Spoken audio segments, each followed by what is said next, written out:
بسم الله الرحمن الرحيم إن الحمد لله نحمده ونستعينه ونستغفره ونعوذ بالله من شرور أنفسنا ومن سيئات أعمالنا من يهده الله فلا مضل له ومن يضلل فلا هادي له أشهد أن لا إله إلا الله وحده لا شريك له وأشهد أن محمدا عبده ورسوله ما بعد.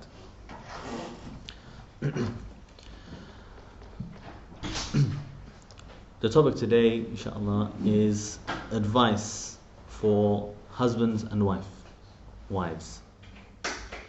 It is from lectures by Sheikh Omar Bakr Muhammad, delivered a long time ago, now some 15 years ago, and it was divided up into three main sort of topics or sections. We won't finish it all in one session.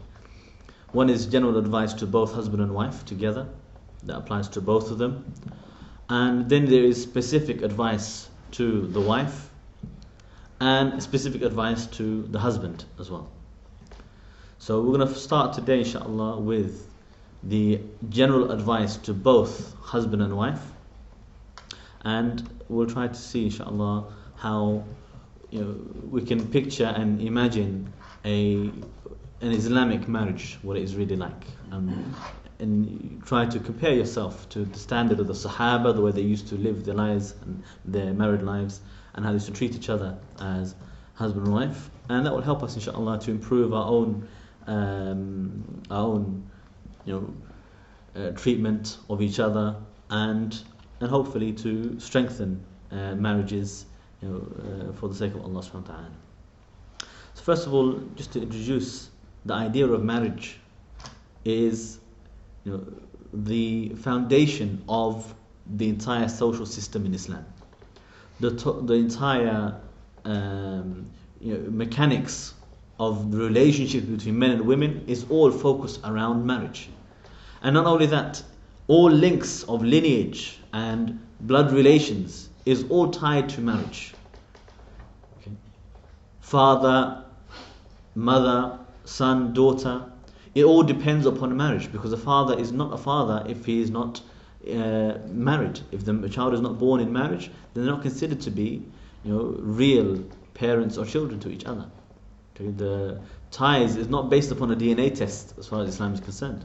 Although Islam recognizes that somebody may be biologically the father of a person, that does not make them the real father. Rather, based upon the marriage or the milk, the breast milk. This is where the relationships of mother or father or child, it comes from. And there's a great benefit in that, great protection for society in that as well.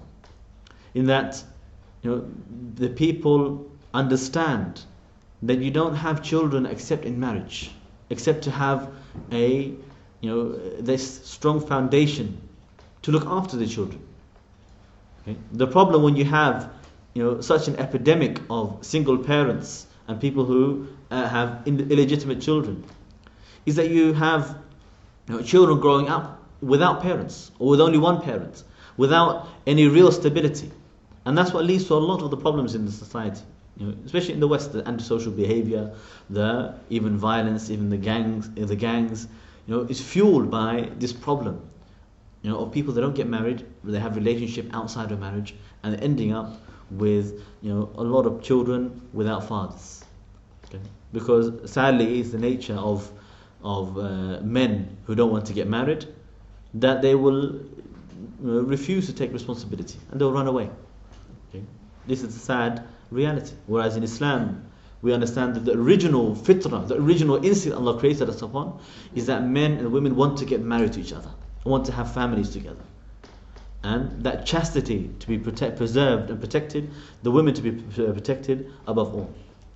So with this in mind, that marriage, it is a blessing from Allah subhanahu wa ta'ala. It is an important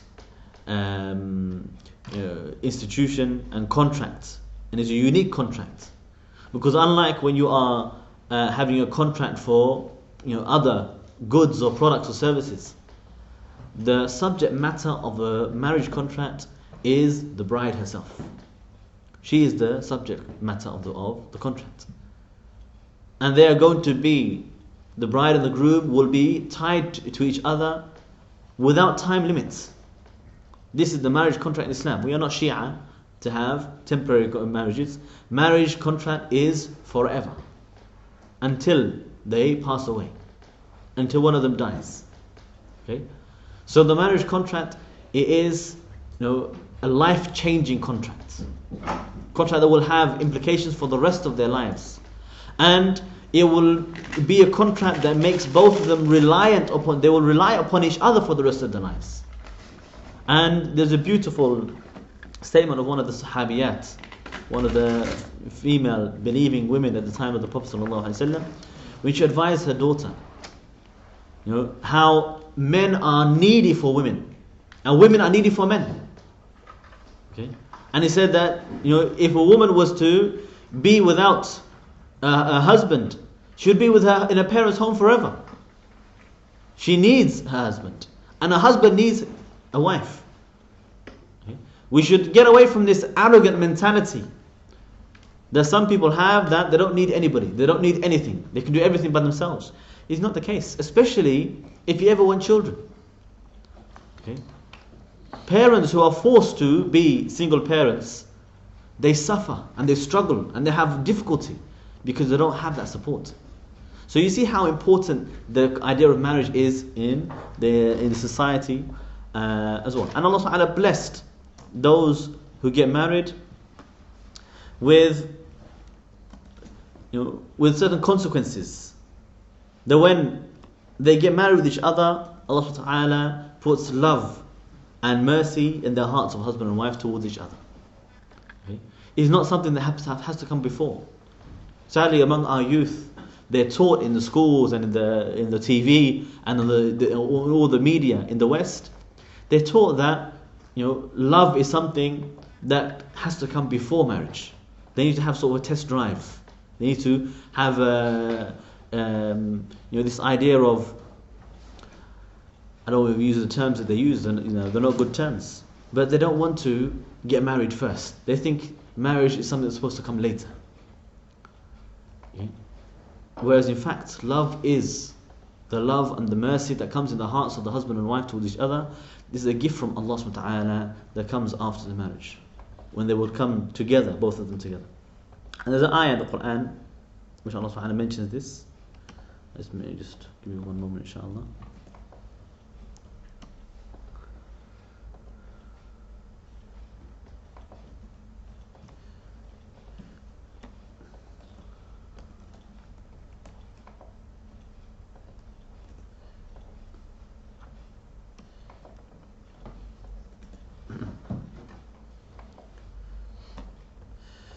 I'll give you the ayah in one moment, inshallah. She's forgotten the reference. Rum verse 21. Yeah.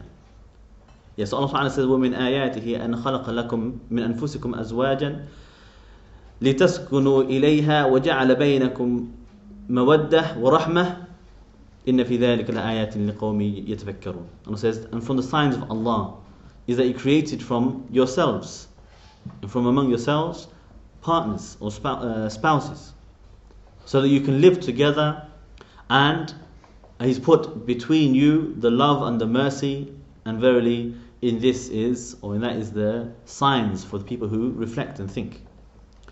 So how can we maintain that love and mercy and nurture it and keep it? Because sadly there's always as well chances of discord in the home, especially as there's a battle between the shaitan and humankind.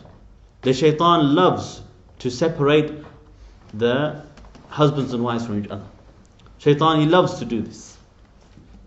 Okay, this is one of the objectives or the aims that the shaitan always tries to hold on to. And Allah Ta'ala says in Surah Baqarah verse 102, when He said about the shayateen, how they taught the people the magic and the use of the jinn and the shayateen, the devils. He said, فَيَتَعَلَّمُونَ مِنْهُمَا مَا يُفَرِّقُونَ بِهِ بَيْنَ الْمَرْءِ وَزَوْجِهِ. He says that they taught the people, or when they learnt, what they could use to separate husband from the wife, or the person from their own spouse, their own husband and wife. So this is one of the the objectives of shaitan will always be trying to enter into the marriage and to separate between the two. So we need to know how to combat the shaitan and to prevent that from happening. Some of the common attacks that the shaitan has, and how we can preserve ourselves and be on guard from that. So inshallah, I'm just going to go through very simple points, and from time to time I may mention some of the evidences from the Quran and Sunnah, but as there are a lot of points to go through, I will not go into a lot of detail for each point.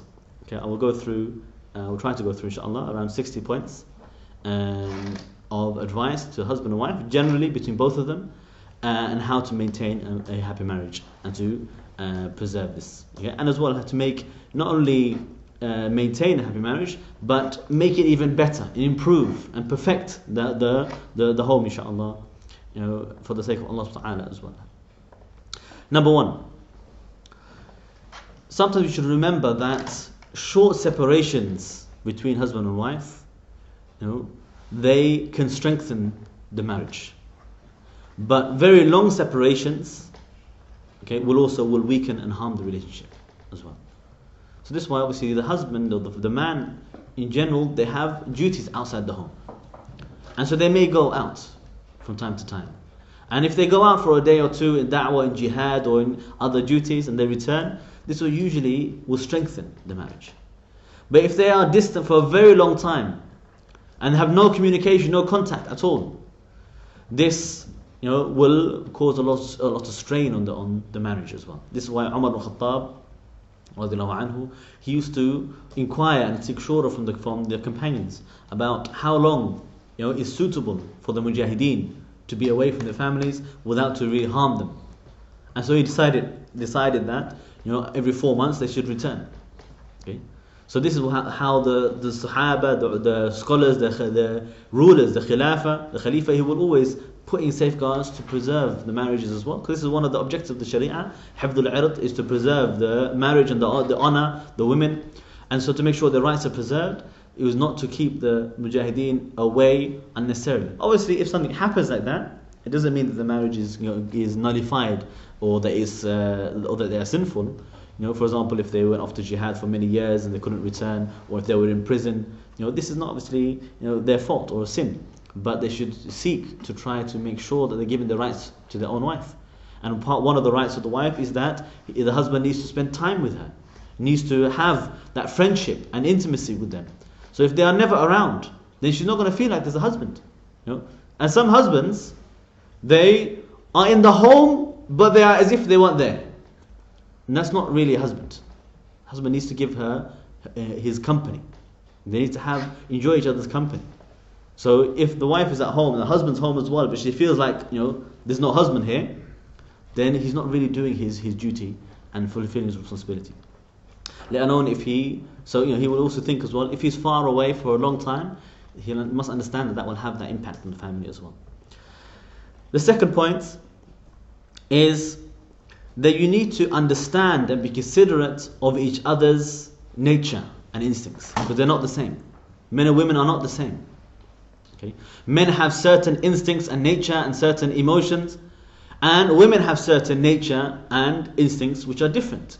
Okay? And this is where a lot of people fall down in the West, because the West has gone back on a lot of that instinct. Even in the past, they were a lot closer to the fitrah, to the instinct, because of Christianity. They still had remnants of what is in the Quran, the Injil that was sent to Isa, or in the Torah. Okay, so they used to have some of that, but slowly, over the last 100 years, in the West, they've completely, turned away from the fitrah, the instinct. They started to put this idea of equality, equal. You can't be equal. Okay? You can't be equal. Men and women are not the same. Equal means the same. Men have certain rights, and women have certain rights. You cannot give the rights of the woman to the husband and the rights of the husband to the wife. It will not work. They don't fit each other's nature. Okay? It's from their own nature that if the husband doesn't feel that he has that respect to be obeyed and to be to be in charge of the household, however much they think that this is Western world, this is secular with the 21st century, however much you think that is, in his heart he will never feel he's been respected. In his heart he will feel that he is not getting what he deserves. So a woman, as a wife, needs to understand that. And the husband as well needs to understand the instincts of the wife. And he cannot ignore that, especially that they have certain problems that men don't have. If he's not considerate of that, he says, no, we're all equal, you have to behave like me. You can't do that. Women, they have certain vulnerabilities, have certain emotions, they have certain sensitivities that men maybe they don't have. So if he ignores that, then she's going to feel oppressed. She's going to feel as if he's not considerate towards her as well. So they both need to consider each other's natural makeup, their own instincts, and need to deal with each other accordingly. Okay, so that they don't cause each other distress or difficulty. The third advice, and this is a very succinct, short advice, but very important. Do not allow the arguments of one day to continue to the next day. Okay? Don't allow any arguments you have with each other on one day continue to the next day. You shouldn't do that. Let it be resolved immediately. Let it be resolved in the first day. And if it cannot be resolved, just forgive each other. But don't let it last until the next day. Because if you start to do that, you'll start to develop grudges. Al-hiqd. And when you start to develop grudges, those grudges don't go away. You start to have that habit of increasing the grudge each time. Solve the disputes, solve the arguments. And if you cannot solve them, then forgive each other. This is the best way to maintain that marriage. Number 4. Avoid talking about previous relationships or previous engagements or other marriages, whether it was previously ended in divorce or whatever it is, or even if it's somebody that has more than one wife, or a woman used to be married to another man. They should not talk about their previous relationships. That will be harmful to both of them. Okay, it will be harmful to the other party, because they will feel that jealousy, they will feel something. Okay, so avoid talking about it completely. Okay, you shouldn't talk about those other relationships with your spouse. Number 5. Stay away from this idea of perfectionism or idealism. Okay? Don't expect your spouse to do miracles. Don't expect them to have everything. Okay? You need to understand that mankind, by their own nature, we are weak.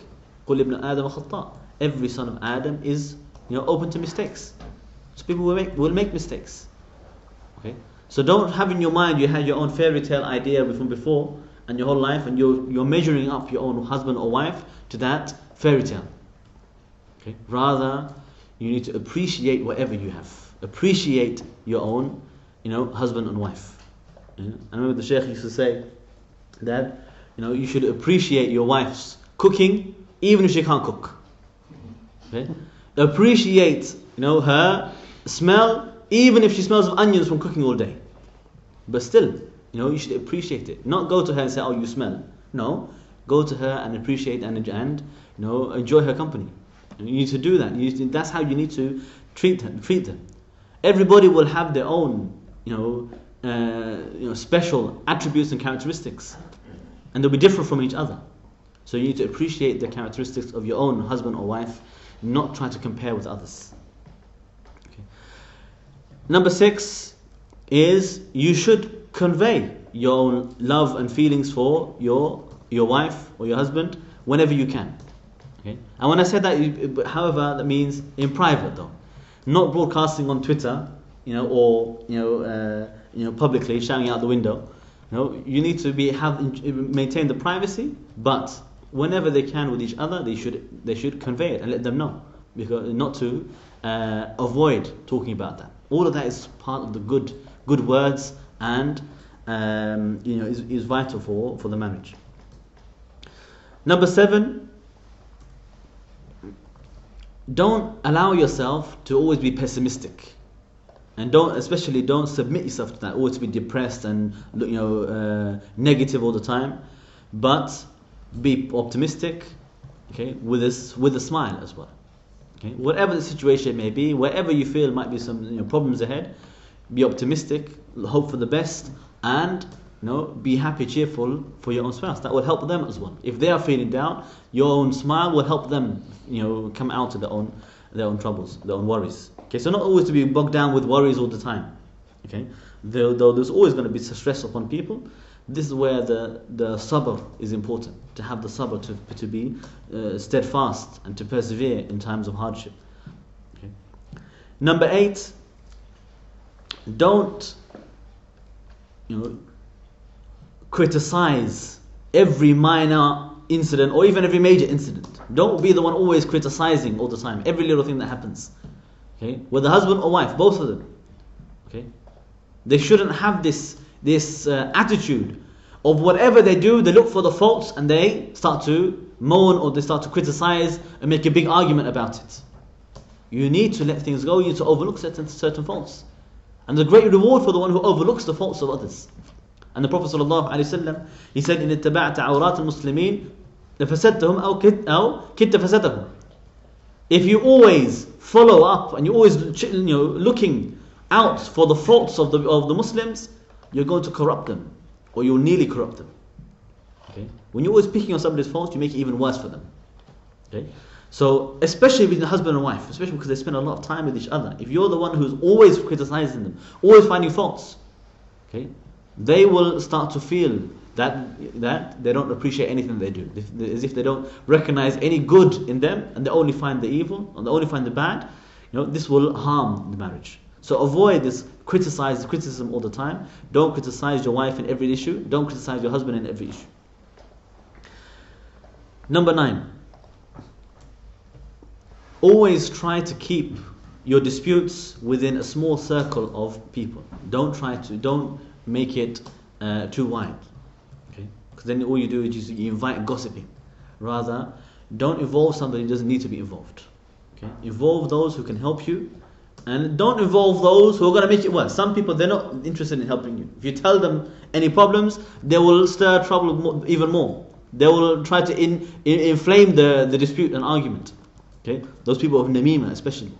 So try to keep the disputes within small circles, not to talk about it everywhere else. And especially for the husband when he talks about his wife. Part of the adab in Islam, even in the Quran, is that the faults and the defects of women should not be mentioned. They should be kept hidden. This is why even in Surah Baqarah, Imam Qurtubi, he said about the ayah in Surah Baqarah, when Allah subhanahu wa ta'ala has mentioned that Adam alayhi salam, he ate from the tree.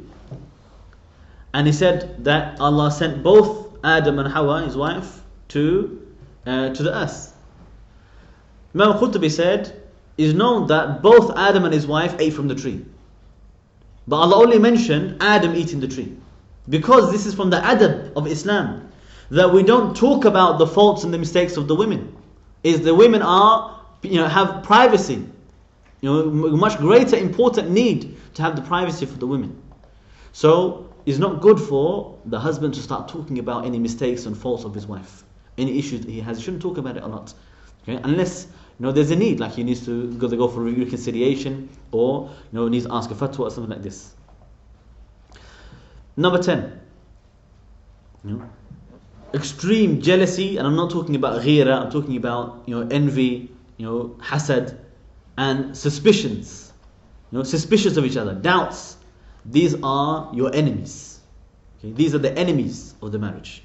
So you deal with the reality. Don't deal with suspicions and fiction. Okay?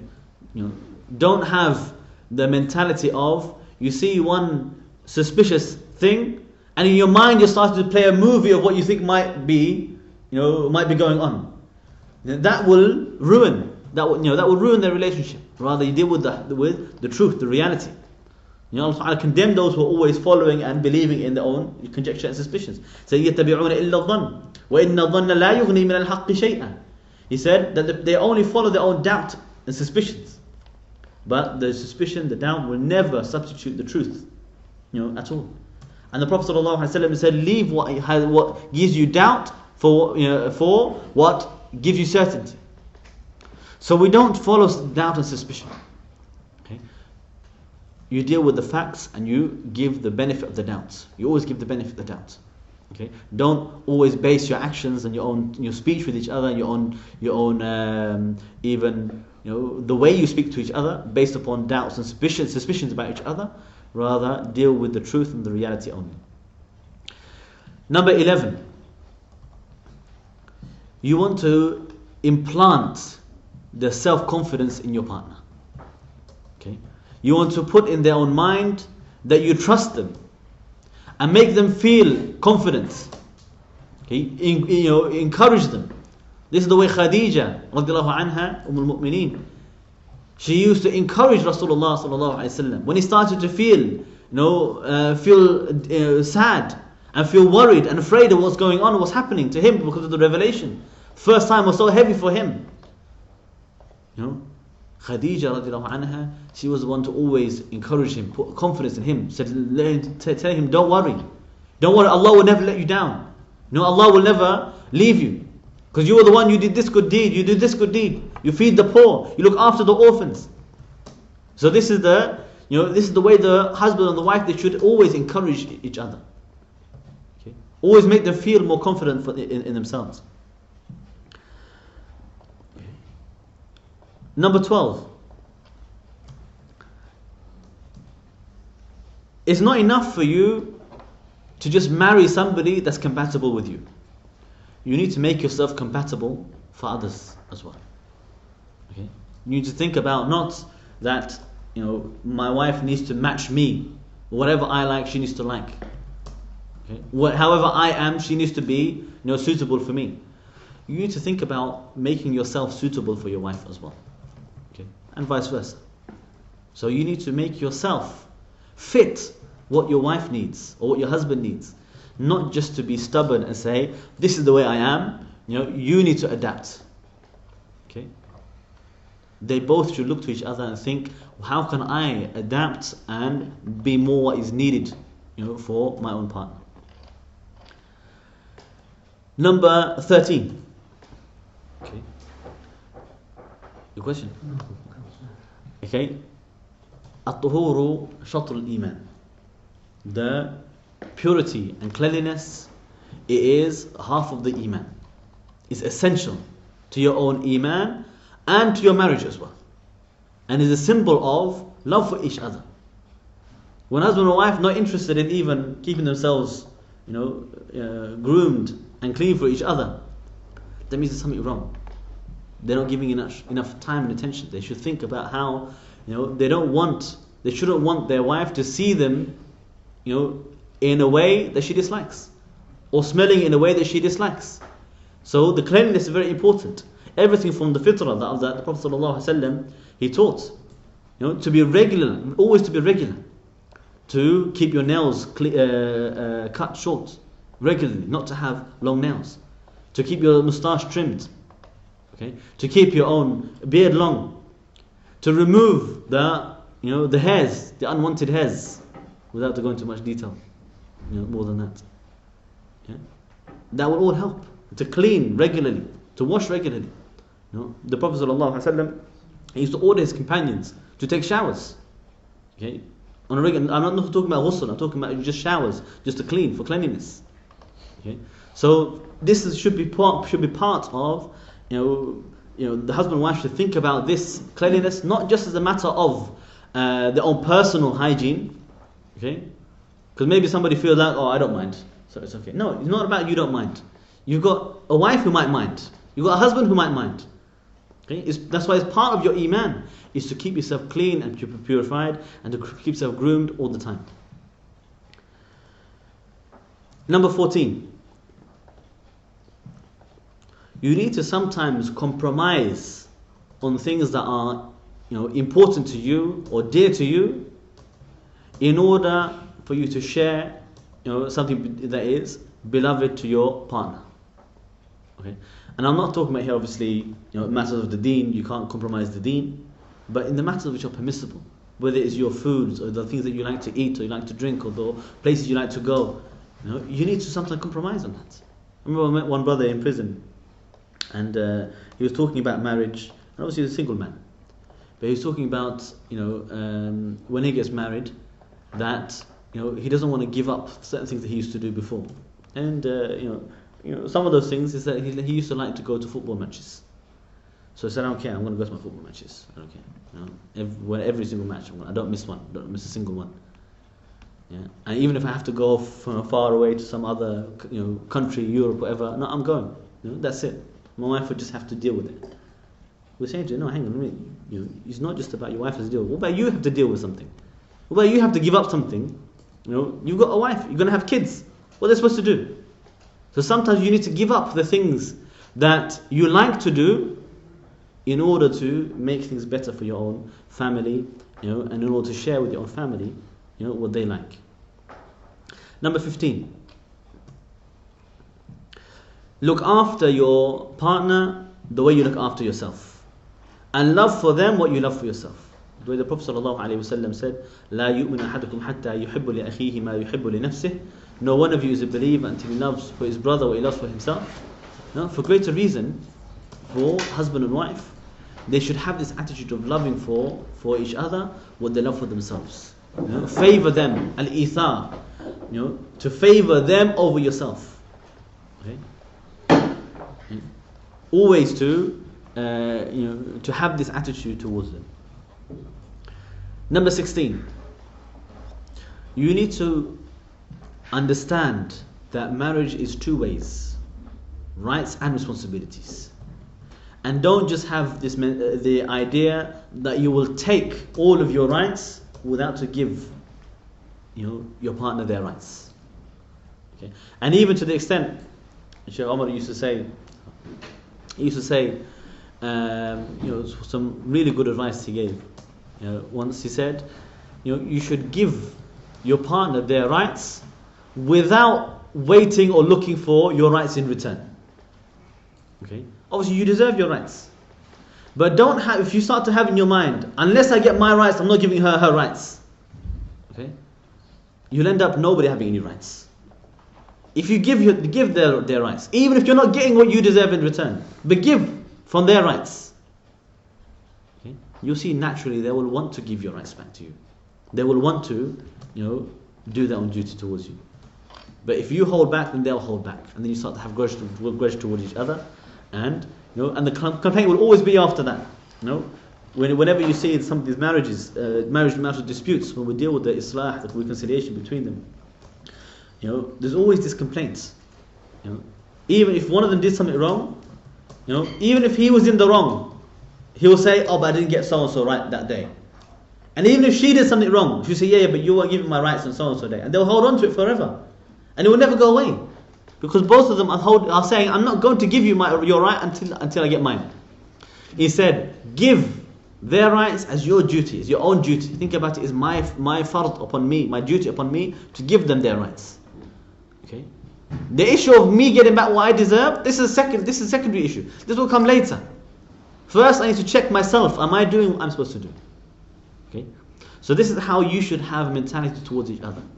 Okay? Not measuring everything all the time. Not always trying to calculate. Okay? Well, she obeyed me last week. Okay, and I already bought the shopping Monday, so this week, I don't have to do anything because she hasn't obeyed me yet. You can't have that mentality. Or she says that, I'm not going to obey him now. Why? Because I really wanted so and so diamond ring and he couldn't buy it for me. Okay, so you can't have this, this unless conditional rights. Unless I get mine, you're not getting yours. Rather give the rights, without to wait for the other in return. Number 17. Understand what, from the own fitrah, the husband is really looking for in his wife, and what the wife is looking for in her husband, because they're different. The man, what he wants, maybe he won't get it 100%, but what he wants is the ideal wife that will deal with all of his affairs, with goodness and love him unconditionally. This is what the husband wants. He doesn't want the wife that's going to be, only going to love him if he it does certain things, and otherwise he's not going to, she's not going to love him. He wants somebody who will love him. And the wife as well, she wants a husband who has a strong personality, that will look after her needs, will not neglect her.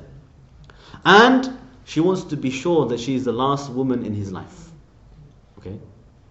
And this is important. Yes, of course, a man can marry more than one wife. But if he's forever telling her, I'm going to marry another wife, she's going to feel, what, I'm not good enough? The women get angry or upset about the idea of a second wife, not because she hates the hukm of second marriage. What? Because she loves her husband. She loves her husband, she doesn't want to share him, that's all. So he needs to understand that. So you want to avoid things like, very bad mistakes some people make, is whenever they get angry, they start to threaten, I'm going to get married again. That is bad. It's a very bad attitude, because that will go against, what she wants from the marriage. You're basically treading all over it. She wants to feel that she's the last one. Okay? And remember, even there is hukum in Islam that the lie is prohibited originally, but there are exceptions. One is the jihad, fi sabilillah. Okay? If the enemy starts to interrogate you and says, how many soldiers do you have? You don't tell them the truth. How many soldiers do you have? Oh, don't worry, we've only got 10 guys, you can take them easily. No, you say we've got 10,000. Okay? So the lie in the jihad is allowed. The lie in order to reconcile between two who are fighting, this is permissible. It's not considered a lie. And the third one is between husband and wife, to maintain the home. So even if in the back of his mind he has, that he wants to get married again, he doesn't start spilling the beans to his wife. I remember one brother, he was looking for a wife, the first wife, he's still trying to get married the first time.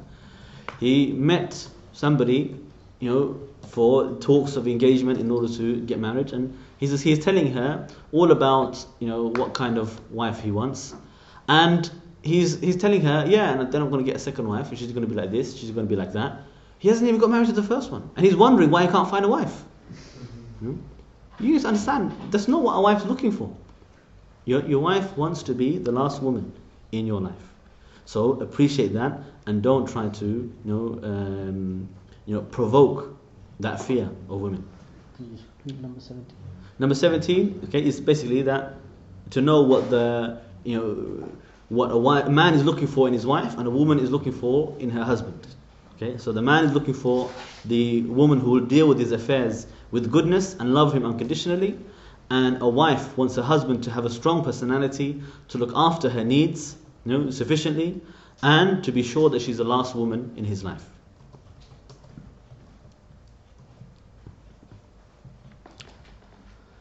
Number 18. Don't always be in a rush or a hurry to blame your partner for everything. Okay? Anything that happens is his fault, is her fault. Don't have that mentality. But assume half the responsibility, even if it's not your fault. Assume part of the responsibility, and don't try to, as well, predict the future and the ghaib.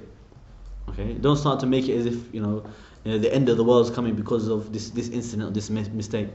Treat it, as okay, something's happened, something's went wrong. Don't make it anybody's fault in particular.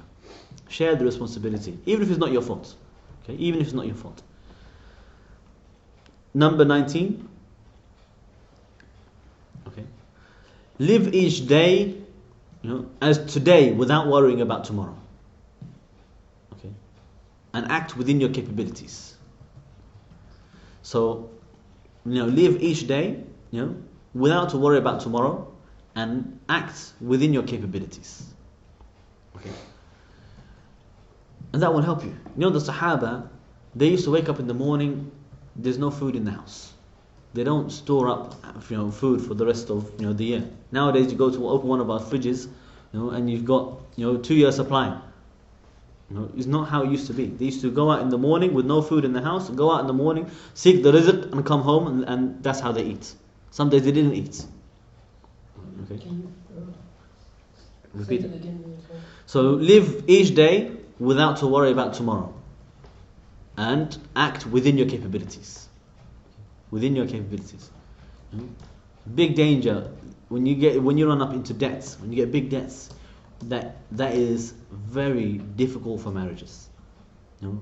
It's difficult for anybody to have debts and they'll worry about what they're going to do about the debts.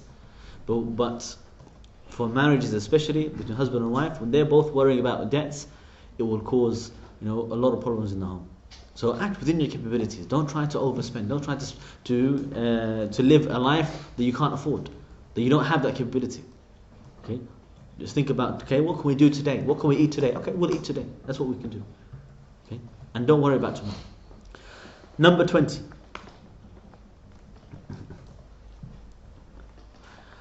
Is your own duty to appreciate how serious marriage is. Okay? Not to treat marriage as a joke. Marriage, divorce is not a small issue. Okay? It's known from Islam by necessity. Al-hazal fi talaq, the abusing the right to a divorce, is haram, is a sin, major sin. Okay? Known from Islam by necessity. It's not a matter for you just to think, I get married like this and I divorce like that. Marriage is serious. You need to make it work. Just take a moment to think about it. Whenever you're going to do anything, whenever you're about to do something that will damage your marriage, before you do something that you're going to regret without any real value, just take a moment to think about how serious marriage is in the eyes of Allah, and how serious the breaking of a marriage is in the eyes of Allah. Okay? There are many ahadith talking about how divorce is something which is hated by Allah subhanahu wa ta'ala. Okay? Especially when there's no need for it, no reason for it. And how Allah cursed those people who separate husband and wife from each other, or they instigate fighting between husband and wife, or they start to incite one party to divorce the other because they want to marry them. This type of thing is very serious sins and crimes in Islam. So before you do anything that you're going to regret, you need to stop for a moment and think about how serious marriage is and the sanctity of marriage. Number 21. Love is something essential, an essential part of marriage. But you can't just rely on love. Okay? You can't just rely on love to be the basis of your marriage. Okay? You need to actually be husband as well. You need to be a wife as well. Okay? Obviously the brother is not going to be a wife. The women will be wives. But you need to actually, understand you have duties, responsibilities. Not just say, look, when the wife complains about her rights, you say, yeah, but you love me, don't you? No, you need to fulfill her rights. You need to do what you're supposed to do. You need to behave. And the same thing with her as well. It's not just enough to say, okay, they love each other, but they need to, fulfill each other's rights, to provide for her, food, clothing, shelter, to spend time with each other, to have, that intimacy with each other, to have children with each other. It's all parts of marriage. They can't avoid it, and they can't just, think that everything else doesn't matter as long as they love each other. Number 22. You should be a good example for your partner. Okay? And let your own good actions, convey your personality. Okay, so let them see what your good personality is and character, and let there be a good example for them. Okay? For both of them. Because this is why a good wife can change a bad husband. And a good husband can change a bad wife. Okay? Because, especially if they love each other. Because naturally, if you love somebody, you want to, you love what they love. You like what they like. If a man, he's been smoking cigarettes all his life, and he can never give up, no matter what anybody says to him. Then he gets married, and his wife says she doesn't like the smell of the cigarettes. He'll give up in a day. He'll give it up immediately. Okay, so if they're a good example for each other, and they have, they love for the sake of Allah and hate for the sake of Allah, they remind each other to do good deeds, naturally they will become better. Because when whoever has good Islamic character, anybody will be drawn to them. Anybody will have this, will enjoy their company. But if somebody has bad character, un-Islamic character, swearing all the time, insulting all the time, backbiting all the time, slandering all the time, criticizing, insulting, if they're doing that all to each other, then they're going to become more distant from each other. But if they both have good character, and one will rub off on the other, then it will be better for both of them. Number 23. Don't allow your relatives and neighbors to interfere between the two of you. Okay? and try to solve problems as much as you can among yourselves. Husband and wife, as much as they can, they should solve their disputes among themselves, without involving everybody else and telling everybody else. Because some relatives, out of love for them and bias for them, partisan to their relative, they will always incite them and blame the other side. And the same thing with the neighbors. If they like one more than the other, they will take sides. And that's not what you need. They need to try to work things out as much as they can without involving the neighbors and relatives. Number 24. Don't be in a hurry to correct or change everything you see in your partner just because you think it is a mistake. Okay? It's not always the case that your partner is making a mistake or a sin. It could be something which is permissible, but maybe you don't like the way that they're doing it. Doesn't mean they need to correct it. Doesn't mean that they need to change it. So don't always be in a hurry to correct everything. Okay? Some things are just habits. And something, when there are habits, even if they are something which is wrong and bad, you need to appreciate that they take time. Things take time for them to change, and it will change over time. And it's a mistake to exaggerate as well, to exaggerate the small things and make them into a big argument, because it's very dangerous. One thing when you're talking about a stranger, but when it's husband and wife, those arguments will cause a lot more problems. If you exaggerate. Number 25. Okay, you need to accept your duties, your responsibilities in the marriage, with full satisfaction in your heart and to be content in your heart. Okay, I mean, not to do it moaning, or to feel as if you shouldn't have to do it, that you're being put upon. Why do I have to do so and so? Why do I need to do this? Don't have that mentality. Yeah. So don't. You need to accept your marital responsibilities, okay, and the consequences as well, with a content and satisfied heart.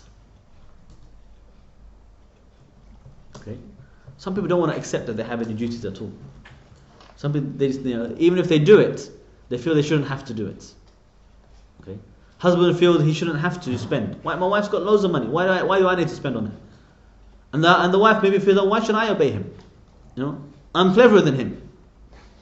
Sometimes they are cleverer, but doesn't mean, it's not in their known nature. You understand as well that a man, he has certain instinct. If he feels that he's not being obeyed, he's not going to feel that he got his due, no matter how maybe even his wife will make a better decision than him, but it needs to be his decision. He needs to be the one in charge.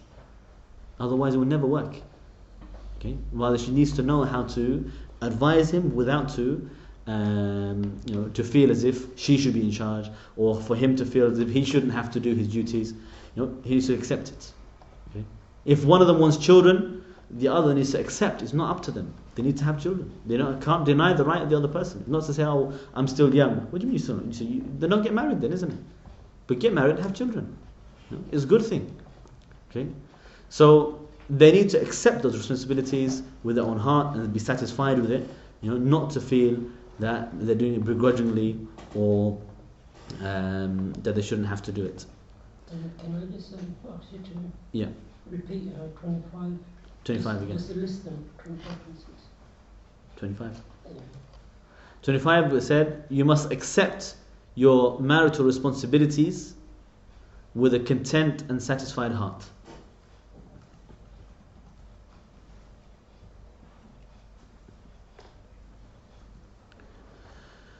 Number 26. Avoid arguments and disputes as much as you can. The Prophet ﷺ, he said, that a person will have a house in Jannah, for the one who avoids arguing, even if he was correct, even if he was right. You give up the arguing. And in general, the one who argues for the sake of arguing as well, this is a sin. Right? Somebody just arguing for the sake of it, it's not allowed. And there are many people like that, especially some people. They feel that they have to be, the last one to have to say something. They need to have the last word. And they're not listening to the other person. Sometimes people agree with each other, but they're still arguing. So brother, I'm telling you, akhi, the jihad is fard, akhi. How dare you say the jihad is not fard? I said, brother, I agree, jihad is fard. He said, no, you're not listening to me, akhi, jihad is fard. People like this, they don't stop arguing. They're not listening at all. So if that happens between husband and wife, it will never end. Because somebody in the streets, okay, no problem, argue for a little while, then you're going to go home. Okay, but husband and wife, they're at home. They'll continue arguing, and they'll see each other again after that, and they'll still have it in their mind because they're holding a grudge. So arguments and disputes is a bad thing. Avoid it as much as you can, and if it happens, even then, give up if you have to. You don't need to continue until you're proven right, and until the other person admits and apologizes that that how dare they disagree with you. No, just accept it, even if you are correct, and say, okay, fine, leave it. It's better. Okay, it's better this way. Okay, so avoid the arguments. And very important as well, part of this is, if you do argue as well, be very careful not to humiliate or embarrass your partner. Okay, it's very easy if debates get out of hand or arguments get out of hand, that you end up saying things embarrassing, humiliating the other person, and that's when it just becomes something you're going to regret. You can't take it back. Not easy to take it back afterwards. So don't humiliate your partner. Don't embarrass them. Okay. Number 27. Work together collectively. Cooperate together in good deeds. Okay. Allah subhanahu wa ta'ala said, وَتَعَاوَنُوا عَلَى الْبِرِّ وَالتَّقْوَى وَلَا تَعَاوَنُوا عَلَى الْإِثْمِ وَالْعُدْوَانِ. Cooperate together in good deeds and taqwa. And don't cooperate together in bad deeds or transgression. So the husband and wife as well, they should, cooperate and do things together. Okay, and that will strengthen, their own marriage as well, and it will create good memories for them as well in the future. And those good memories are very important, because when there's a dispute, when there's a dispute, if there's a dispute in the future, it's those good memories that will override the bad and help them to recover. So work collectively, do things together. And this is good. Even the Prophet ﷺ used to take his wives, or one of his wives with him to the battlefield. While they fight, they will maybe tend to the wounded, or they will bring the water, or they will, do other duties. So, to that extent, the Prophet ﷺ used to cooperate in the good deeds and involve his wife in his own duties. Number 28. Allow opportunities for your partner to express themselves, freely. Okay, and listen to them, admire whatever their own ambitions are, whatever they're thinking about, and don't try to undermine their own capabilities, or be sarcastic. Whether husband or wife, if the husband starts to think about, okay, I'm going to do so and so business, and this time next year we're going to be millionaires, whatever.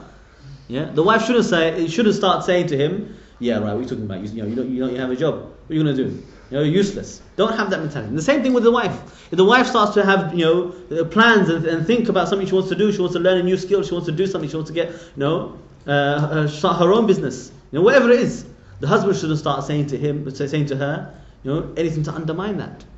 Okay, so they should listen to what's in the mind of their own partner and what their own thinking, what their plans are, and shouldn't undermine it. Okay, rather they should encourage and build confidence in them as well. Number 29. Financial rights must never be disrespected. Okay, you need to respect the rights, the financial rights, because a lot of marriages break up because of money. A lot of marriages break up because of money. Don't take it lightly. Okay, so the wife has rights financially. Husband has duties towards them. They can't take it lightly at all.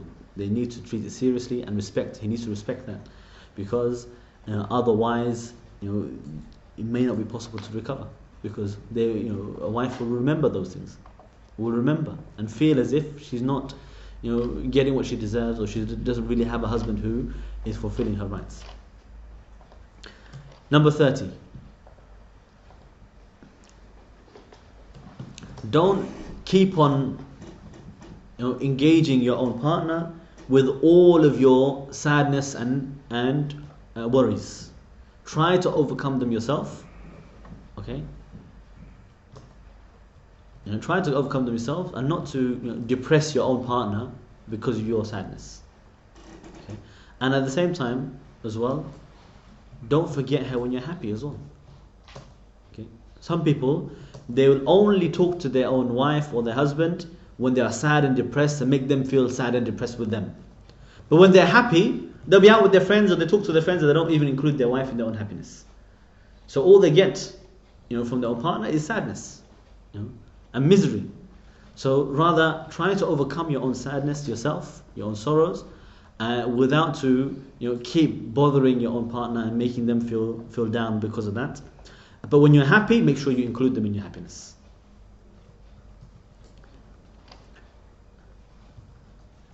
Number 31. Beware of allowing your friends to interfere in your private life, even if they're trying to advise you. Okay? And especially for the wife. Okay? The reason why we say it, because it's more common, especially common for the wife, her own friends. They get involved and they are advising her, but that advice is not really advice. It's poison. Okay? But the same thing as well, it could happen to men. But usually men, they don't talk about their wives. Muslim men anyway, they don't talk about their wives and their own problems usually. Women are more prone to talk about their own husbands with their friends. So beware of allowing your friends to interfere in your private life, even if they're advising you. Okay? Particularly to the wife.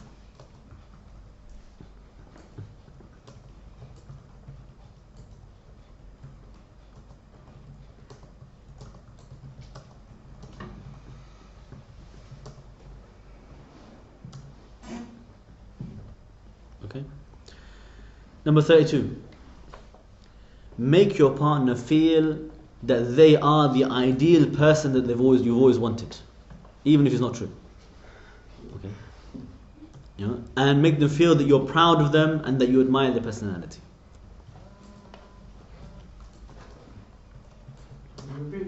So make your partner feel that they are the ideal person that you've always wished for,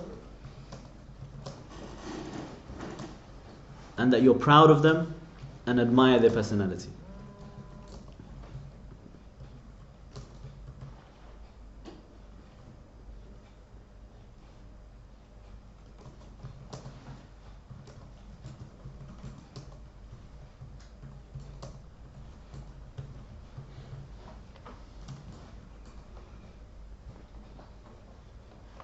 Okay.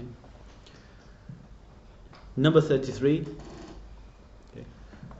Remember the good qualities of your spouse whenever there's trouble, whenever there's a dispute, and don't be occupied with their shortcomings. Okay, so in other words, don't forget their good qualities, in place of their shortcomings, but remember their good qualities instead. Okay. Everybody's going to have some shortcomings. Everybody's going to have something which they are not as good at than others, but they also have something good as well. So, if they, at the time of the hardship, the disputes, the arguments, when they start to feel upset with them, remind yourself of the good things. Maybe his wife, sometimes shouts at him, okay, for example, but she's very good with his children and looks after them, does everything for them, very good at looking after the home. You'll be surprised how much of an impact that has. Okay, so remind yourself of the good that you see in your partner, and don't be preoccupied with all the bad. Overlook some of those things.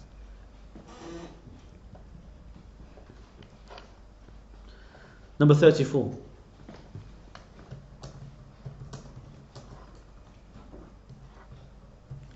Okay. Ask yourselves the following questions. Okay, the following questions. You keep asking yourself the following questions. What do you find attractive in each other?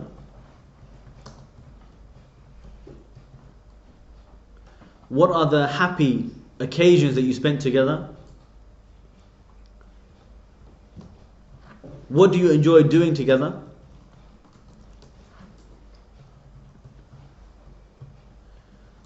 What do you do to show each other that you care for each other?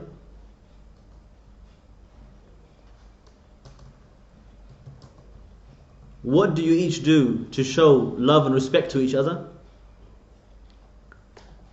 And what are your common goals that you have together?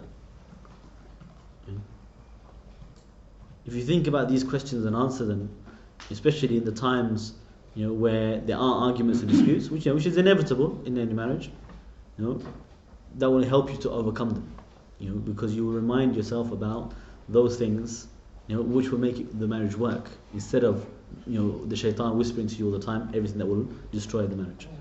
Repeat all the questions, yeah? Okay. First question, what do each of you find attractive in each other? Yeah. What happy occasions have you spent together?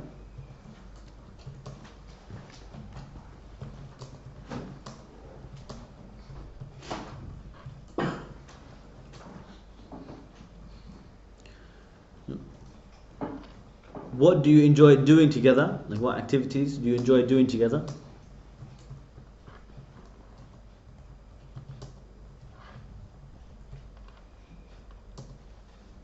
Okay, I'll combine the next two.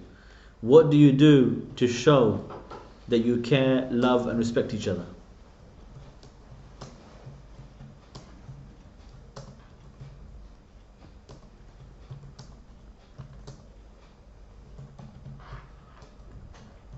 Okay, so what do each of you do to show that you care, love and respect each other? And the last one, what common goals do you have?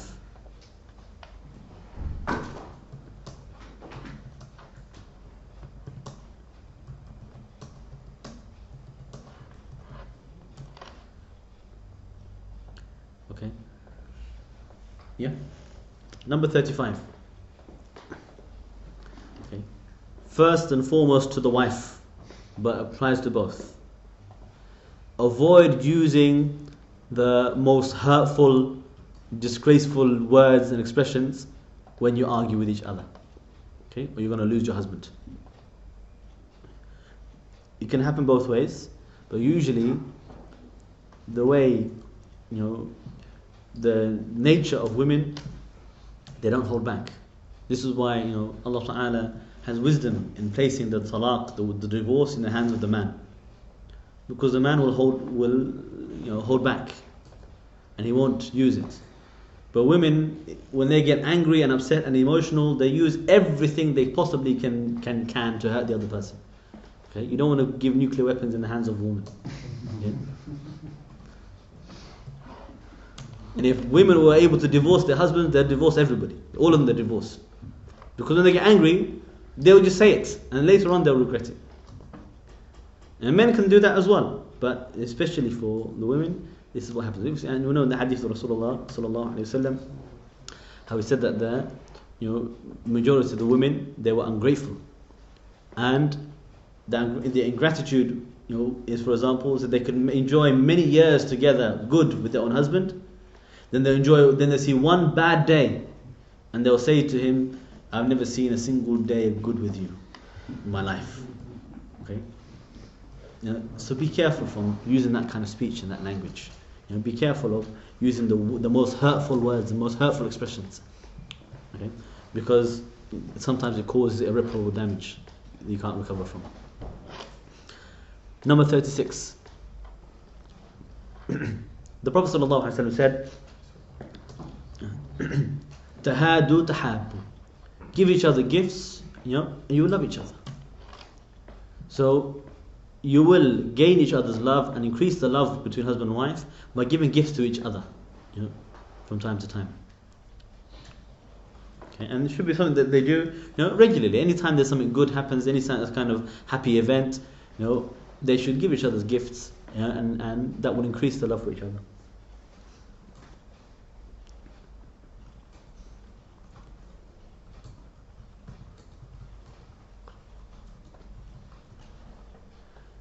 Number 37.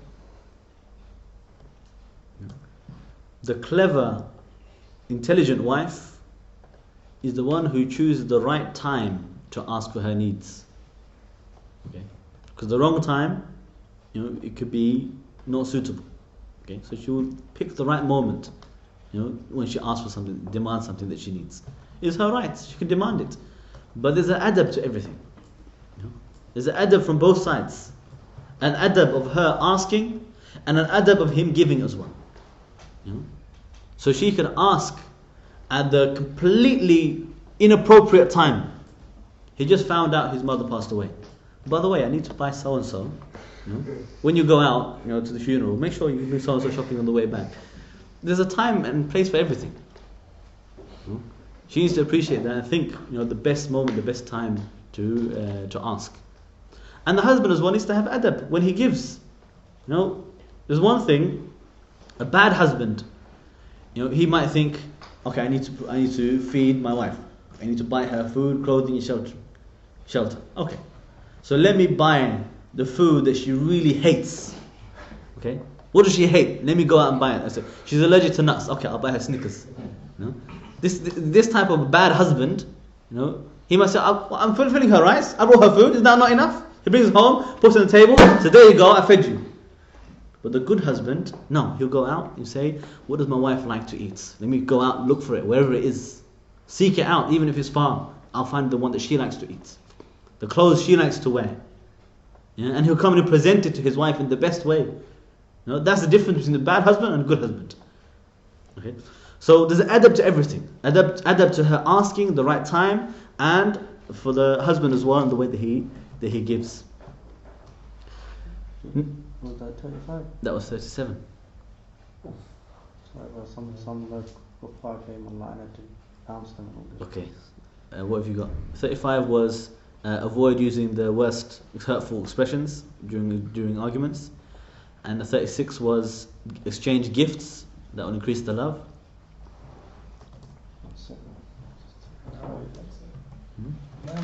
And 37 is the one I just said, that choose the right time to ask for your needs, not the inappropriate time. 36 was what? 36 was exchange gifts to increase love.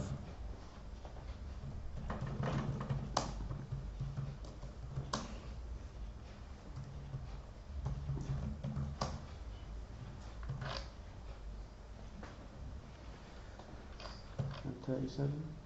37 is choose the right time to demand your rights or your needs.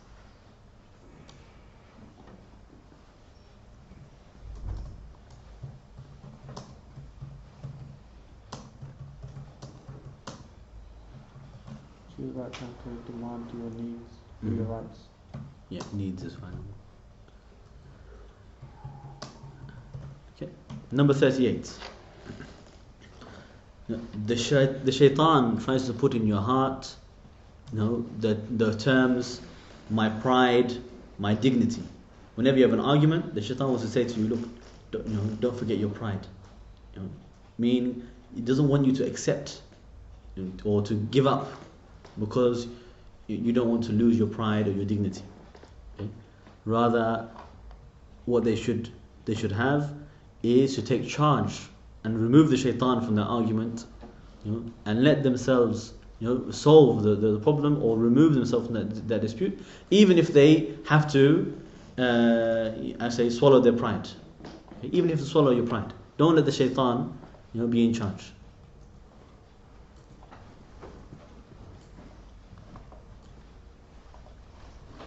Was that new point? That's number 38. Or that's number 38. Swallow your pride. Yeah. Swallow your pride. Basically the whole point is the shaitan is the one putting that in your mind. Okay, so don't let the shaitan enter into your debate, your argument. Swallow your pride. Okay, so that you can end the argument. Number 39. Don't ignore your partner. Okay, include them and consult with them in your decisions. Okay, shura is very important. to seek consultation is very important. Okay? The husband is in charge, yes. That doesn't mean he doesn't consult his wife. The Prophet ﷺ used to consult his wives even in the running of the entire state, even in the highest, the most important matters like treaties and war and peace. He used to consult his wives on those matters. Okay, so let alone when you're making decisions about the home and the children, consult. Don't just ignore them and act without consulting them at all. Okay, so that's number 39. Don't ignore your partner. Consult them. Okay, consultation is very important. Okay, and the way that the consultation should work, the purpose of consultation, the purpose of shura, is so that each party feels that they've been heard. Okay, so it needs to be real shura, not just pretend shura. Not like I've already made my decision anyway. Yeah, but let's see what you have to say. You need to really ask them sincerely and question, because that as well, it will help you. Maybe you missed something. You can see they see something you didn't see. Okay, so you benefit from by the shura, by seeking consultation from your wife or your husband, that you can see the matter from all angles, including the ones that you didn't think of, and the other person will feel that their voice has been heard. Because if somebody doesn't feel that they're allowed to speak, their voice is being suppressed, they will start to develop a grudge. It's one of the causes of the grudges developing. When somebody feels, you don't let me speak, you don't let me talk, you don't let me, you don't hear me out, you're not even listening, that will cause grudges to occur. So, really consult and seek the advice of your partner. Don't ignore them when you're making decisions.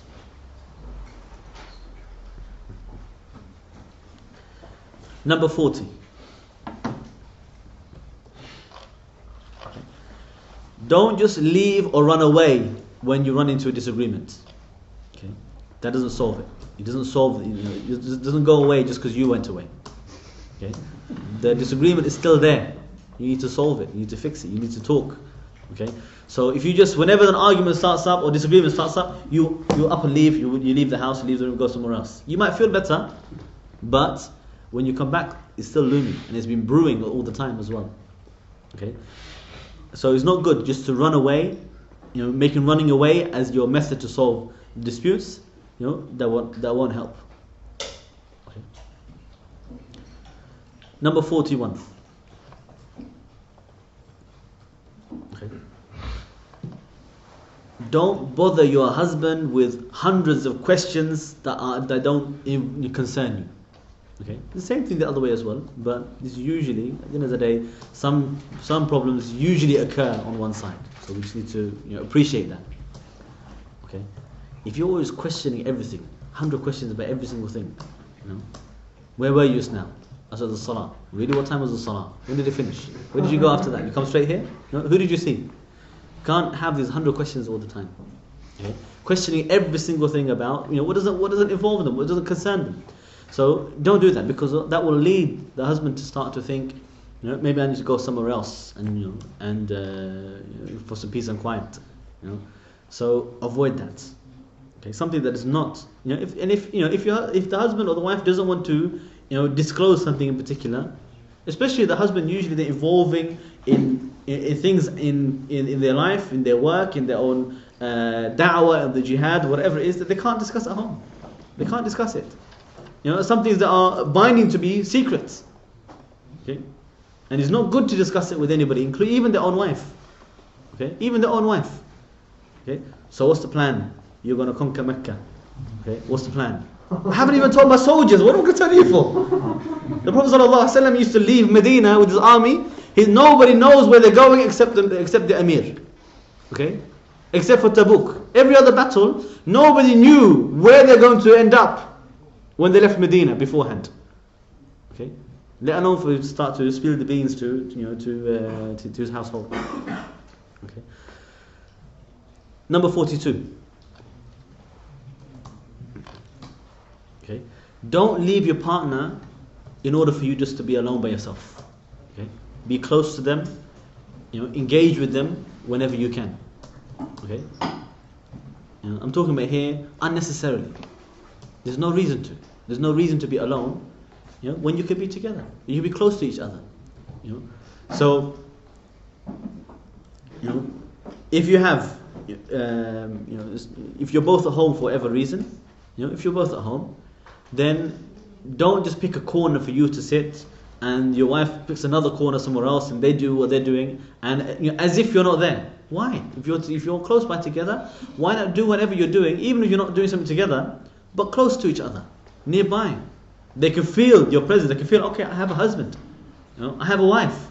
That will make them feel better. Okay, that will make both of them feel closer that they are, and remind them they are married. Number 43. For the wife who is working, okay, for the wife who works, okay, it could happen. Remember that your first duty is in the home. So make sure you accommodate both. You don't neglect, you know, your first duty for the sake of the work. Okay, you need to accommodate both, you know, in the best way. Yeah. So for the working wife, remember that your first duty is your home, your household. So accommodate both in the best way.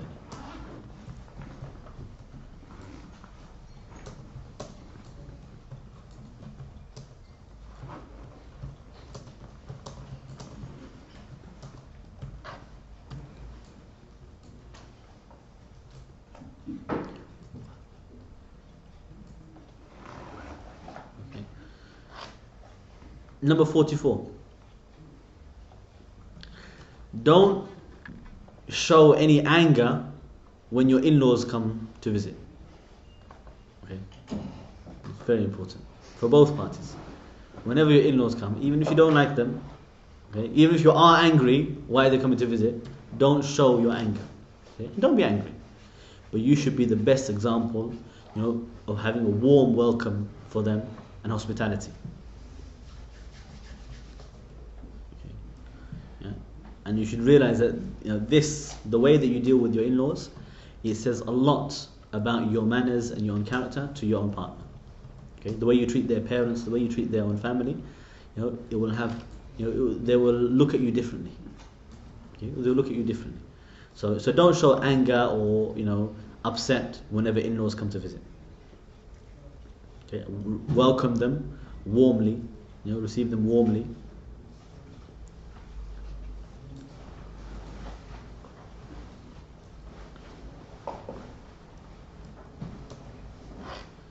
Number 45. Sorry, 44? 44 was don't show anger when your in-laws come to visit. Okay, and welcome them warmly.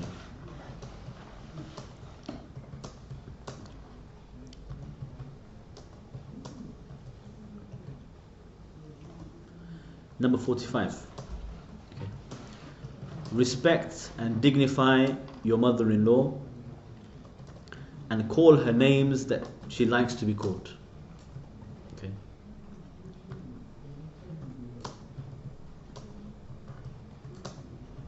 And always mentioned their son or daughter in goodness about their own son or daughter in front of her.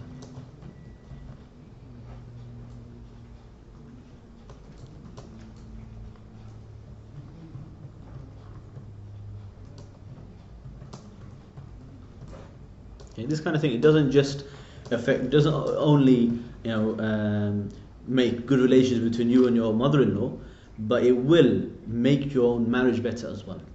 Okay, because that will affect how, you know, your partner, you know, is treated by her mother, feels about her mother, feels about you, you know, and they will feel that because of you, their relationship with their parents are better. You know, that will make the marriage much stronger. Okay, so always, number 45 was, dignify and respect your mother-in-law. Okay, call her names that she likes to be called. Okay, and always mention their own son or daughter in goodness in front of her.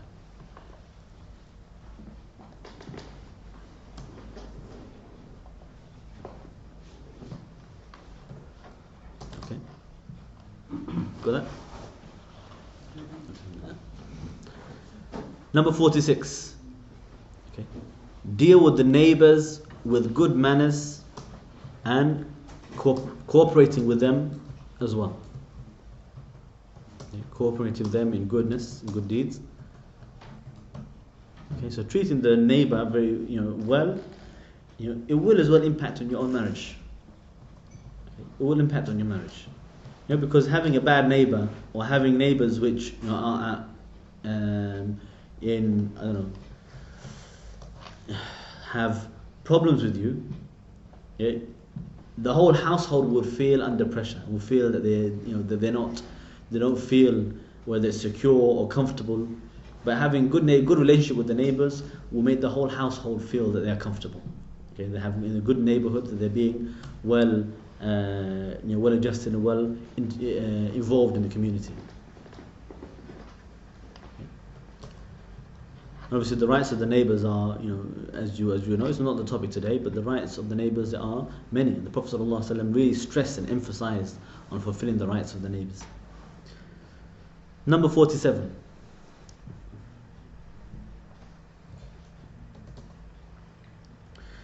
Okay, persisting in your differences of opinions, is going to separate your hearts.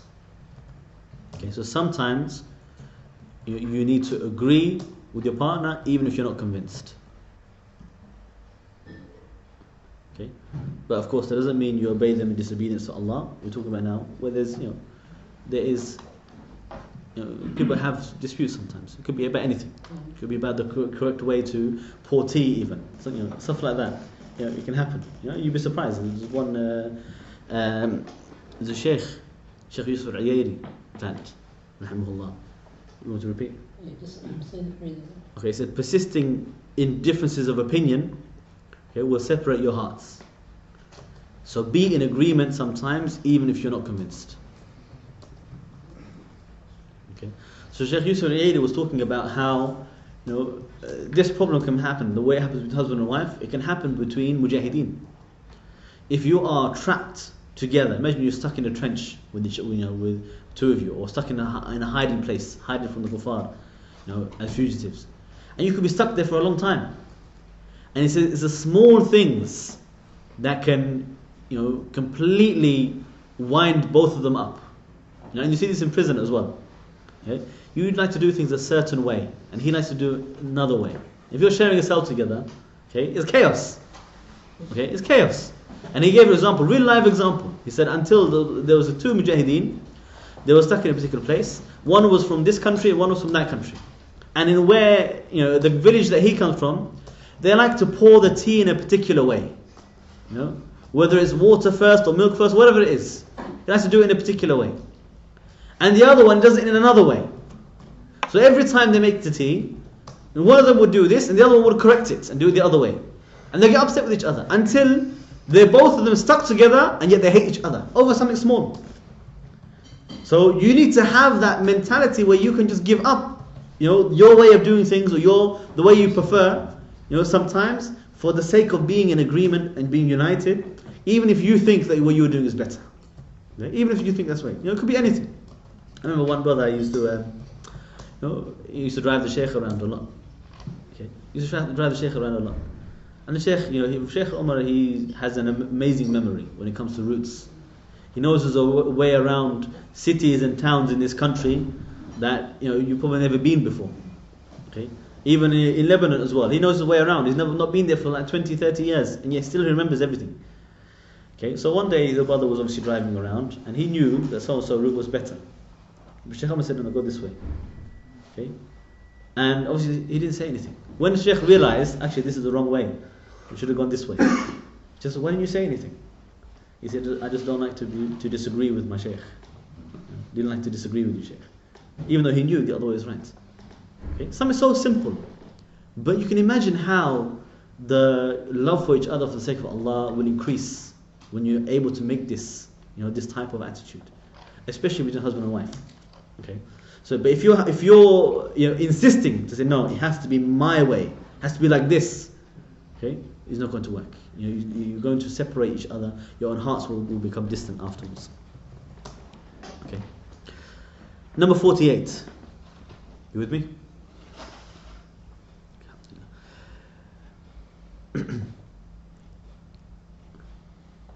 Okay. You you can create, a better atmosphere in the home by engaging the children, in educational games. Okay, rather than let the children run wild, and then you can't do anything. Neither the wife can do her job, nor the husband can do the job. Okay, they'll feel that their house is not stable, the house is not suitable. They feel that the household is not being managed. But if you engage the children in games that will be beneficial to them and educational for them, you can create a quiet atmosphere that is suitable for what the husband and wife needs.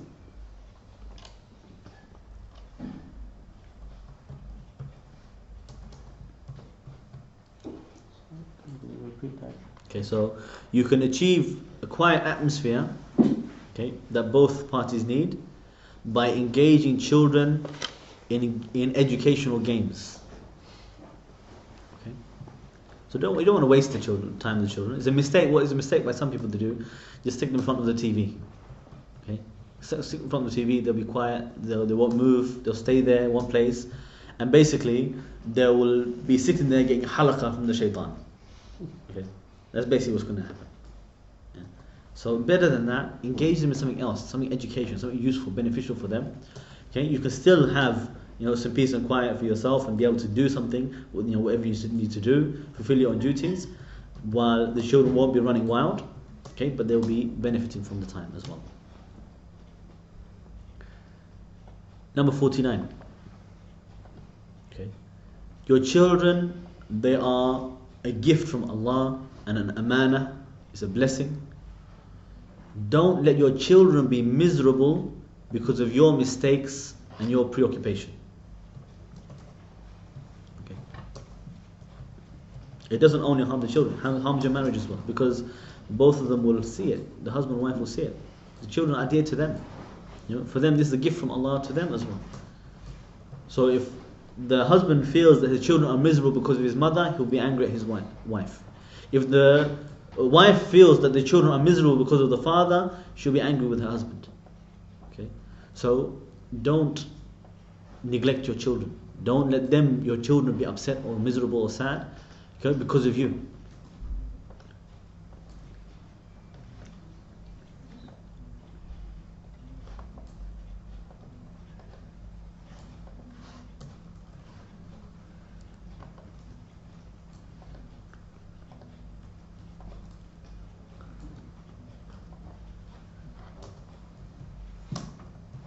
Okay. Number 50. Okay. You need to learn about how children develop. Okay. The stages of developing the children. Okay. This obviously in the Sharia have been mentioned. The age, the stages of from the pregnancy to at-tufula to their own time of tamyiz, of distinction, and then obviously after that they all become responsible and have maturity until they become adults. So they go through stages in their life. There are things that need to change when they need to start to separate from their beds. They start to, whether it's to cover, wear khimar and jilbab, or start to pray. When it's ordered to pray, when they start to become, accountable. So things will happen, and then you go through things which you need to deal with together, over those years at the right time. And you don't want to allow, things that will harm a child, like when you start to introduce them too early. Okay. And the TV is one of the most dangerous things for this. They will be exposed to things on the TV that they shouldn't be exposed to at such a young age. So you need to be careful of that, be wary of that. When things go wrong, it will be a massive strain on the marriage as well.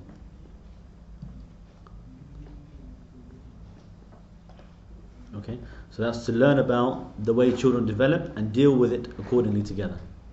Okay, and to avoid anything that could harm their own well-being.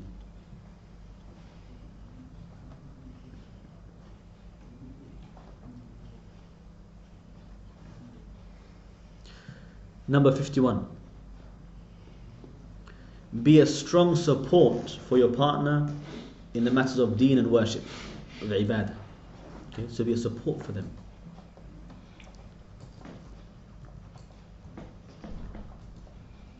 Sorry, what was that, number 50?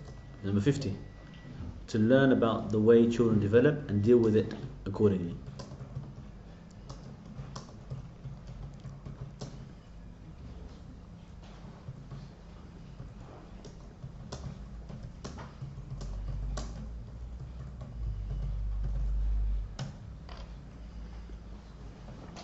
Okay.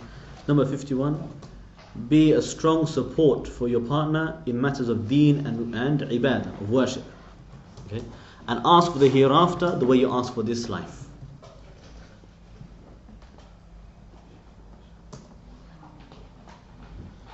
Be strong support. Yeah, being strong support for your partner in matters of deen and worship.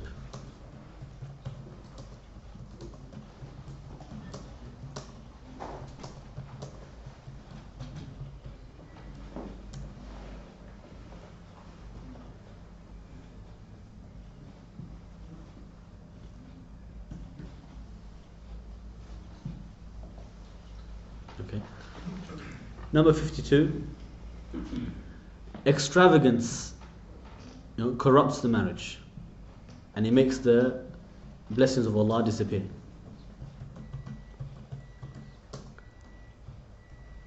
Okay, so be wise in the way you deal with your wealth.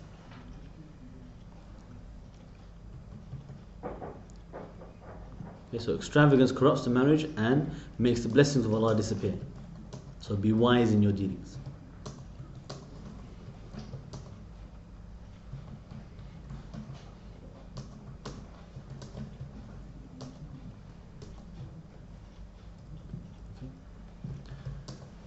I'm having to slow down because everybody's writing. It's good that everybody's writing, but just bear with me, inshallah. I'm going to have to obviously slow down. Extravagance destroys. Corrupts the marriage and makes the blessings of Allah disappear. Okay, so be wise in your dealings.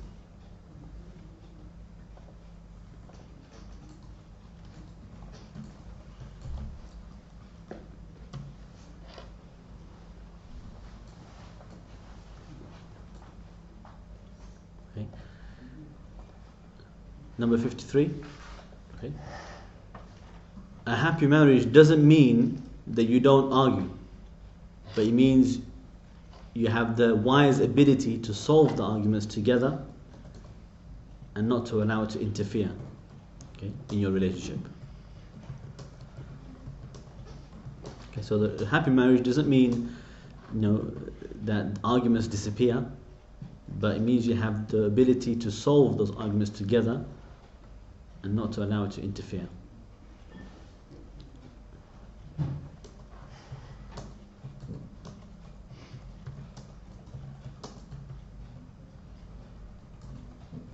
But you solve them together. And don't allow them to interfere. Don't allow the arguments to interfere between you.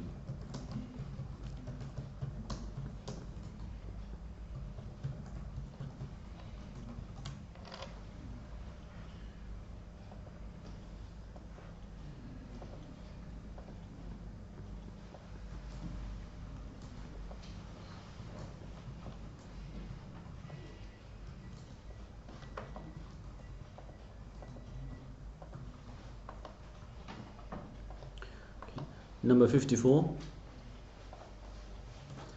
Okay, and it's very important, this one. Beware of any arguments in front of the children. Okay, or even raising your voice at each other in front of your children.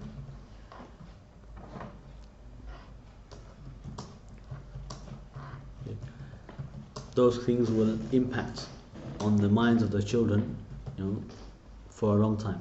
It will impact on them, and the children, remember at that age, from the young age, the children, they first learn everything from their own parents through taqleed, through blind imitation. Okay, for the young children, that's how they will learn, by following their parents. The way the Prophet ﷺ said, "Kullu mawludin yuladu ala al-fitra." Every child is born on the fitra, the instinct. But their parents will make them Jews, Christians, fire worshippers, or whatever. Their parents will mold them, wherever the children are. They will take it first from their own parents through blind imitation. So if they see their parents arguing and fighting and shouting at each other, they will grow up with that. If they see their parents, hitting each other, they will start hitting each other. So you need to, think about the consequences of what you say and do in front of your children. So especially, when there is disputes between husband and wife, they shouldn't do it in front of the children or raise their voices in front of their children.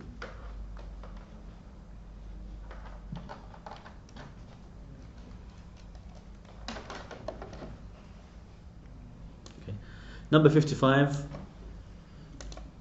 don't reveal the secrets of your relationship or your household to other people. Okay? Especially the secrets of intimacy. Okay? These are the kuffar that have this kiss and tell business, not Muslim. Muslims don't have this. Okay? What happens, the intimacy, the privacy between husband and wife, it remains private. People don't talk about it. Okay? They don't talk about it to others.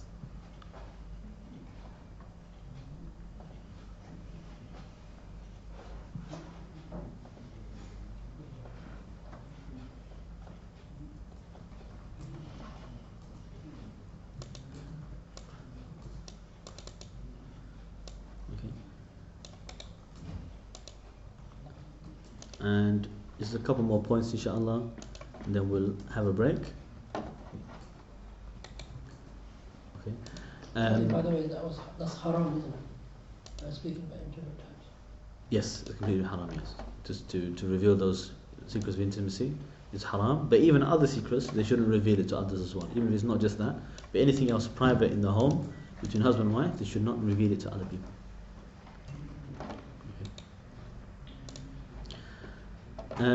Another point, inshallah, is they should avoid boredom by,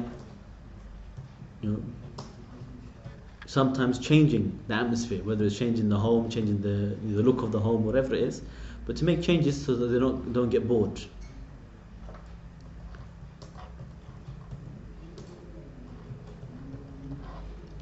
What do you mean, like physical furniture and stuff? Yeah, even if there's physical furniture, decorations in the home, or even their own appearance, their own clothes, whatever it is that they are, to avoid the boredom, they should sometimes, treat that waning marriage by increasing the excitement by changing things around the home, around their own person.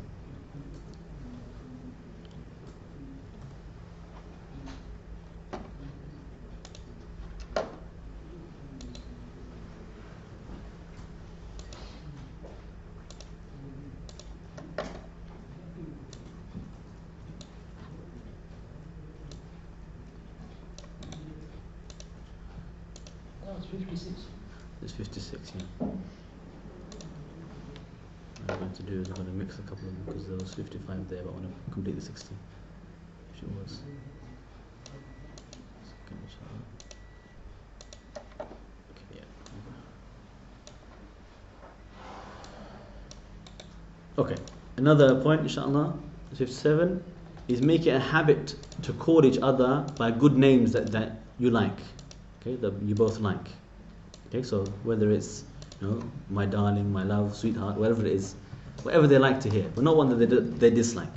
Okay, names that they like to hear, call by that. And it's a sunnah as well that they call each other by nicknames, not by the actual real names necessarily. No problem to call them by the real names, but the Prophet ﷺ used to call his wives by nicknames and give them these titles, such as darling or love and so on, and call them by those names. And it should be genuine, obviously. Genuine, words.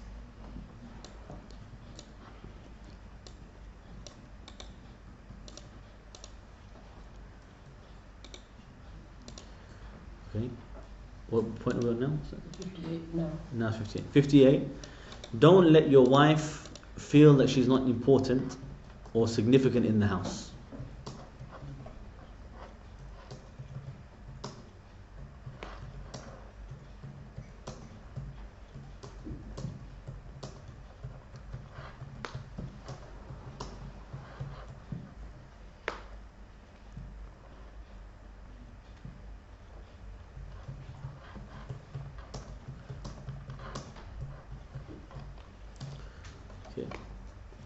And number 59. Okay. Beautify yourself, and wear the clothes and adornment that your partner likes for you to wear. Okay. Not just what you enjoy, what you like. Okay. Maybe there's a particular way that you like to look, but if there's a way, particular clothes, or particular way of dressing that your wife likes for you to wear, to dress, or your husband likes to dress, then dress in that way is better. Okay? It's better for them, and they will appreciate you more. and they will appreciate that effort. Because always, the way Ibn Abbas, he said, I like to dazzle myself, to adorn myself for my wife, where I like her to dress up for me. It's not just a one-way thing. Okay, so always try to dress yourself up. People when they go out to a majlis to meet their friends, they dress themselves up and they want to look good. But if you find their own wife, they become lazy. Okay, it's not good. They should seek to dress themselves, in a way that their partner likes for them to dress.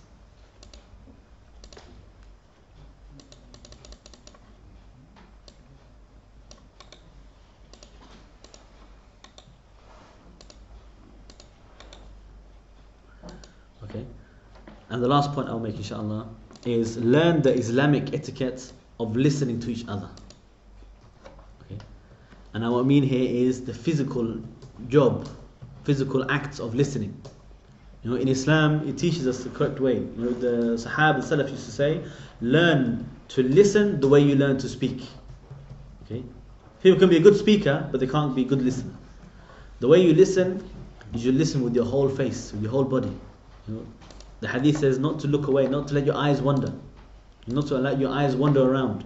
Okay, so your wife's talking to you and you're looking at your watch, you're playing with your phone, you say, yeah, I'm listening. You can't have that. You need to look at her. You don't look away from the face. You pay attention, okay? And you really listen to what they're saying. You don't let your eyes or your face wander, okay? And don't interrupt. This is all part of the adab of listening. In all times, in every circumstance, this is where you're supposed to listen to people in debates and so on as well. But especially for your wife, she deserves more than your enemies that you're debating with. She deserves for you to listen to her. Okay, so listen to her in this way as well, paying attention with your own face, your own body, to face her, to look at her, not to look away, not to interrupt her, and so on. And similarly, the wife to her husband as well, she should learn to listen with the best adab. So these are the 60 points, inshallah, for us to reflect upon, and we can continue another session, maybe another day, about more specific advice to the husband and wife. But for now, this is enough, inshallah. Wa akhtawa alhamdulillahi rabbil alamin.